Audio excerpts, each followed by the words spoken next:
శ్రీకాకుళం జిల్లా రాజకీయాలు చాలా విచిత్రంగా ఉంటాయి. దశాబ్దాలుగా ఇక్కడ రాజకీయం కింజారపు వర్సెస్ ధర్మాన ఫ్యామిలీ అన్నట్టుంటుంది.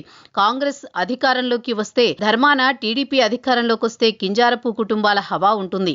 అదే చాలా మంది రాజకీయ పార్టీల నేతలకు మింగుడు పడని విషయం.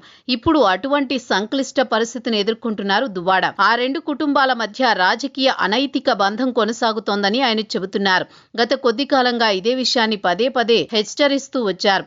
ఇప్పుడు ఏకంగా ఆ రెండు కుటుంబాలకు గట్టి వార్నింగ్ ఇస్తున్నారు. దువ్వాడ శ్రీనివాస్ కు నేరుగా రాజకీయ ప్రత్యర్థి కింజారపు ఫ్యామిలీ కాగా, ఒకే పార్టీలో ప్రత్యర్థులు ధర్మాన సోదరులు. ప్రస్తుతం వ్యక్తిగత కుటుంబ వ్యవహారాలతో వైసీపీ సస్పెన్షన్ వేటులో ఉన్నారు దువ్వాడ.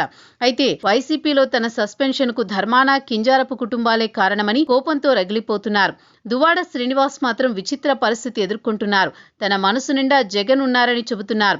అదే వైసీపీ నుండి ధర్మాన సోదరులు తనను సస్పెండ్ చేయించారని చెప్పుకొస్తున్నారు. అయినా సరే పార్టీలోకి వస్తానని తేల్చి చెప్తున్నారు. జగన్ మాత్రం ఏం సినిమా హీరో అనుకుంటున్నావా అని వ్యంగ్యంగా అడుగుతున్నారు. అదే సమయంలో కింజారపు కుటుంబంపై కూడా నోరు పారేసుకుంటున్నారు.